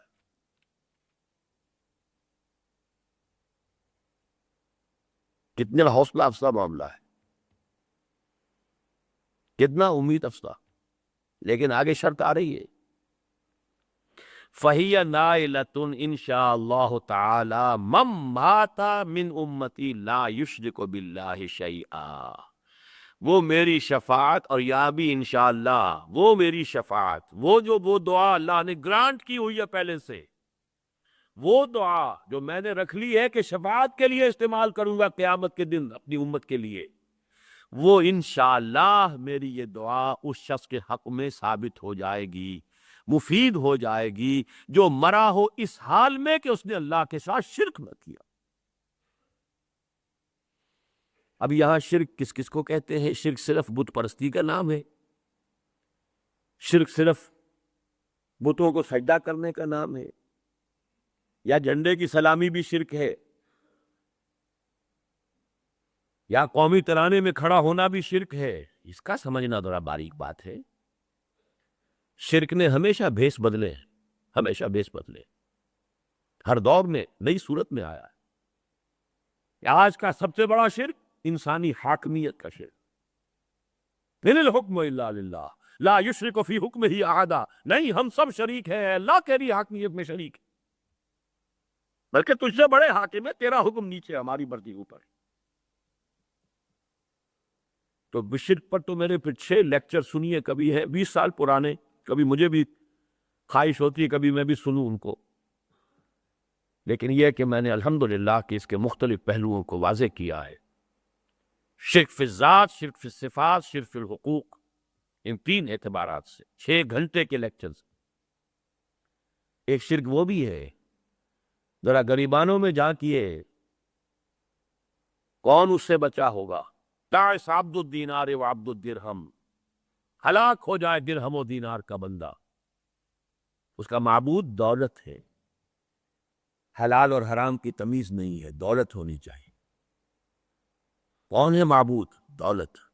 عبد الدینار ہے، یہ نام ان کا عبد الرحمن ہے، حقیقت میں عبد الدینار ہے، جسے دینار کے لیے دینار سے اتنی محبت ہے کہ نہ حلال کا خیال ہے نہ حرام سے کوئی اجتناب ہے۔ بہرحال شرط ہے، مشروط ہے، اس کے سوا وہ شفاعت کام نہیں آئے، چاہے وہ انبیاء ہو، رسول ہو، کوئی بھی صلحاء ہو، اتقیاء ہو۔ تیسری حدیث یہ سنن کی ہے، یہ صحیحین میں نہیں ہے، اور یہ حضرت عوف ابن مالک سے ہے رضی اللہ تعالی عنہ۔ اتانی آتم من ربی، حضور فرما رہے ہیں، یہ آپ اپنا کوئی تجربہ، کوئی روحانی تجربہ بیان فرما رہے ہیں، کوئی عالم غیب سے جو آپ کے معاملات ہوتے تھے۔ میرے پاس آیا ایک آنے والا میرے رب کی جانب سے، ایک آنے والا میرے پاس آیا اللہ کی طرف سے، اللہ کا کوئی فرشتہ۔ اتانی آتم من ربی فخیرنی، اور اس نے مجھے ایک اختیار دیا، ان یدخل نصف امتی الجنت۔ دو باتیں ہیں اے محمد، اللہ کی طرف سے آپ کو یہ اختیار دیا جا رہا ہے، اور یہ پیغام میں پہنچا رہا ہوں، آپ کو اختیار ہے، یا تو آپ اپنی آدھی امت کے جنت میں داخل ہونے کی ضمانت لے لیجئے،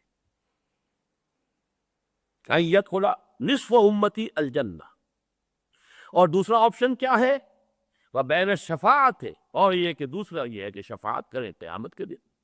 یہیں پر آپ کہتے ہیں تو ہاف گرانٹڈ، آدھی امت آپ کی جو ہے اس کی مغفرت جو ہے وہ ہم کر دیتے ہیں، اور ایک یہ ہے کہ آپ قیامت کے دن کے لیے اپنی شفاعت کو محفوظ رکھیں۔ فاخترت الشفاعہ، میں نے شفاعت کو قبول کر لیا، اختیار کیا، میں نے یہ آپشن قبول کیا۔ وہیا، لیکن یہ نوٹ کر لو، وہیا، اور یہ شفاعت اب ہے کس کے لیے، کس کے حق میں مفید، لمن مات ولم یشرک باللہ شیئا، اس شخص کے لیے کہ جس کی موت واقع ہوئی ہو اور اس نے اللہ کے ساتھ شرک نہ کیا۔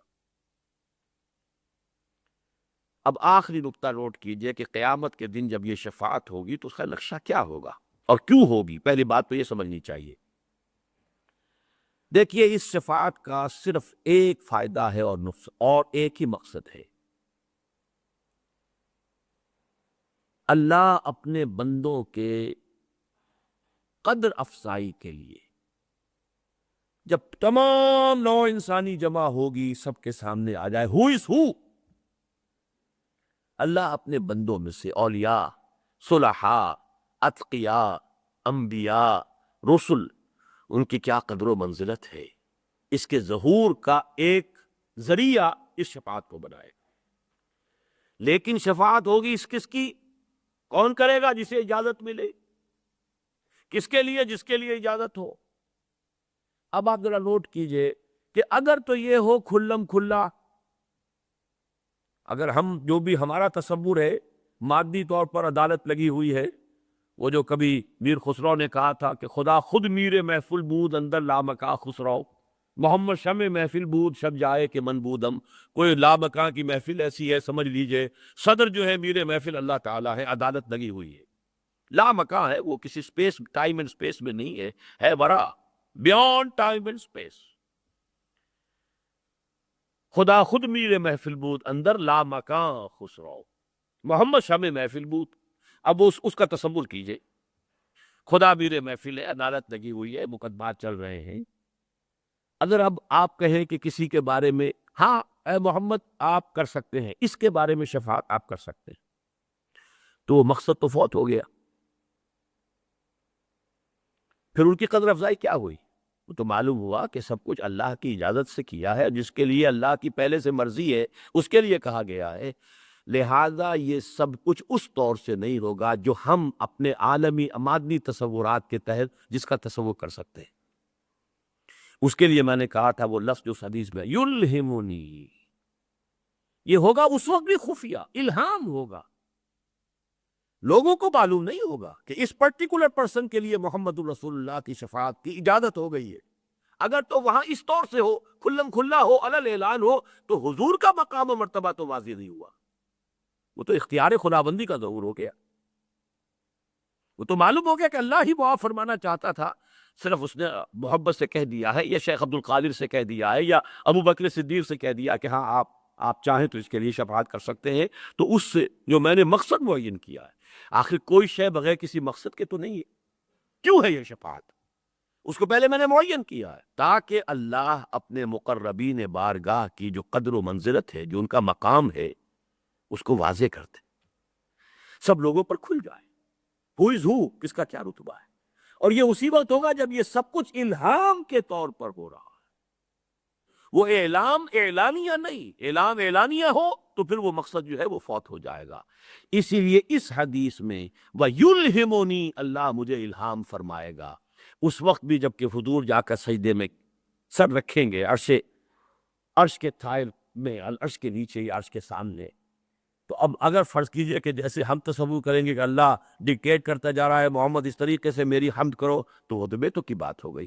لفظ الہام آیا ہے، اس وقت اللہ کی طرف سے الہام ہوگا، وہ اللہ کی شانیں، وہ اللہ کے اسماء جو آج سے پہلے کسی پر نہیں کھولے گئے تھے، وہ خزانے جو ہیں اسماء کے، وہ خزانے جو ہیں اللہ کے محامد اور محاسن کے، اس روز بطرز الہام محمد عربی صلی اللہ علیہ وسلم پر کھولے جائیں گے، تو اس وقت اللہ کی حمد و ثنا وہ کریں گے، ایسا کہ اس حدیث میں آیا جو میں آج نہیں کر سکتا، وہ تو اسی وقت اللہ تعالیٰ کی طرف سے، جیسے کہ معاملہ آتا ہے ابلیس اور آدم کے قصے میں، فَتَلَقَّىٰ آدَمُ مِن رَبِّهِ كَلِمَاتٍ فَتَابَ عَلَيْهِ، یہ الہام کے ذریعے سے کلمات حضرت آدم کو اللہ تعالیٰ نے کلمات سکھا دیے، ان کے دل میں جذبہ تھا، پشیمانی تھی کہ خطا ہو گئی ہے، غلطی ہو گئی ہے، لیکن الفاظ نہیں تھے۔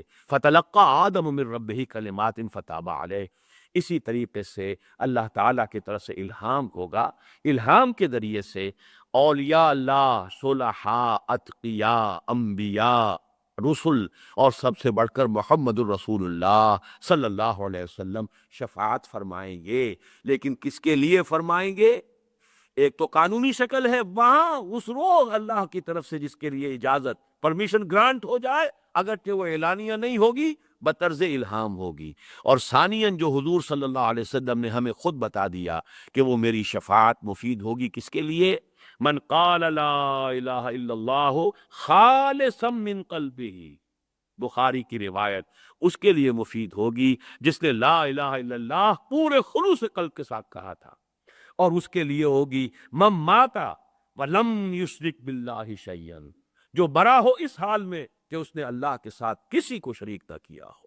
یہ دو شرطیں اللہ تعالیٰ مجھے اور آپ کو پوری کرنے کی توفیق عطا فرمائے، تو ہم شفاعت کے لیے پھر دو ہاتھ بھی پھیلا سکتے ہیں کہ اللہ ہمیں محمد کی شفاعت عطا فرما، ورزقنا شفاعتہ یوم القیامہ، یہ دعا کیجئے، لیکن یہ کہ ایک طرف محنت کیجئے امکانی، اور میں نے جو اس کے نتیجہ نکالے ہیں 3، پوری بحث کو سم اپ کر رہا ہوں۔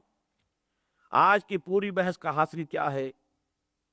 پورا زور رکھو اپنی طرف سے عمل صالح اور تواصی بالحق اور تواصی بالصبر پر، اپنے طرف سے کوئی کمی نہ ہو، کوئی کوتاہی، فیما استطعتم، جو استطاعت ہے، فاتقوا اللہ ما استطعتم، اپنے امکان بھر، جیسے کہ حضور نے، میں نے چونکہ شروع میں کہا تھا تقدیر کا مسئلہ بھی ایسا ہی تھا، کسی نے سوال کر لیا تھا حضور جو اللہ تعالیٰ کی طرف سے ہے اگر وہی کچھ ہونا ہے، ایک جواب دیا حضور، اعملوا فکلکم میسر لما خلق، اپنی طرف سے پوری کوشش کرو، ہاں کر اتنا ہی سکو گے جتنا کہ اللہ تعالیٰ کے علم میں ہے، آگے بڑھ نہیں سکتے۔ اس کے لیے انگریزی کا محاورہ you can't outgrow your skin, اپنی کھال سے باہر تو نہیں نکلو، کتنے موٹے ہو جاؤ، کتنے فربا ہو جاؤ، لیکن یہ کہ کھال کے تو ہی رہو گے، عمل کرو، فَكُلُّكُمْ مُيَسَّرٌ لِمَا خُلِقَ، باقی کیا ہوگا، کہاں تک پہنچ پائیں گے، ہم نے اگر اپنی امکانی حد تک چڑھنے کی کوشش کی ہے تو جہاں تک پہنچ گئے اللہ قبول فرمائے گا، چھت تک کیوں نہیں پہنچے؟ نہیں، اگر ہمارے اندر ہمت نہیں تھی چھت تک نہیں پہنچ سکے، لیکن آپ نے خود اپنی کوشش میں کوئی کمی کی ہے تو آپ مارے گئے۔ پہلی بات یہ کہ امکان بھر زور عمل صالح پر، اور یہی در حقیقت اس آیت الکرسی سے پہلے جو آیت ہے اس کا حاصل یہی ہے، یا ایھا الذین آمنوا انفقوا مما رزقناکم من قبل ان یاتی یوم لا بیع فیہ ولا خلۃ ولا شفاعۃ والکافرون هم الظالمون، اس پر گفتگو اگلے درس میں ہوگی۔ نمبر 2، اپنی ساری امکانی محنت کے باوجود نہ تو اپنے عمل پر اور اپنی نیکی کا کوئی گھمنڈ ہو، گھمنڈ تو ہو گیا تو گئے برباد، زیرو سے ضرب کھاتا زیرو، نہ کوئی بھروسہ، اس لیے کہ وہ حدیث بھی سامنے رہے، کوئی شخص محض اپنے عمل کی بنیاد پر جنت میں نہیں داخل ہو سکے گا۔ اور جب حضور خود اپنے بارے میں فرما دے الا یتغمدنی ربی برحمتہ، تو اب کسی اور کے لیے تاب دیگراں چیئے رسد، کسی اور کا معاملہ کیا ہوگا۔ نمبر 3، اللہ کی بھی مغفرت کے امیدوار بھی رہو، خواستگار بھی رہو، اور اولیاء اللہ، انبیاء، صلحاء، اتقیاء، ملائکہ کے بارے میں قرآن مجید میں بار بار آتا ہے کہ استغفار کرتے رہتے ہیں اہل ایمان کے لیے، اے اللہ ان کو بخش دے، تو وہ تو شفاعت اب بھی کر رہے ہیں، وہ شفاعت تو ہو رہی ہے، ان سب کی شفاعت کے امیدوار رہو، لیکن کسی کے سامنے کسی کا نام لے کر درخواست کبھی نہ کرنا، وہ شرک ہو جائے گا۔ لا تدعوا مع اللہ احدا، اللہ کے سوا پکارنا کسی کو نہیں ہے، نہ جبرائیل کو، نہ میکائیل کو، نہ اسرافیل کو، نہ محمد کو، نہ علی کو، نہ ابو بکر کو، کسی پکارنا نہیں، خواستگار صرف اللہ سے، لیکن امیدوار، اور امیدواری کے لیے کیا الفاظ، وَارْزُقْنَا شَفَاعَتَهُ یوم القیامہ، اے اللہ ہمیں محمد کی شفاعت میں سے حصہ عطا فرمائیو، ہمیں اس شفاعت کا مصداق بنا دے، ہمیں واقعتاً خلوص قلب سے مومن بنا دے، اور ہمیں واقعتاً ہر نوع کے شرک سے پاک کر دے، تاکہ ہم محمد الرسول اللہ کی شفاعت کے مستحق ہو سکے قیامت کے دن۔ آمین یا رب العالمین۔ اقول قولی ھذا واستغفر اللہ لی ولکم ولسائر المسلمین والمسلمات۔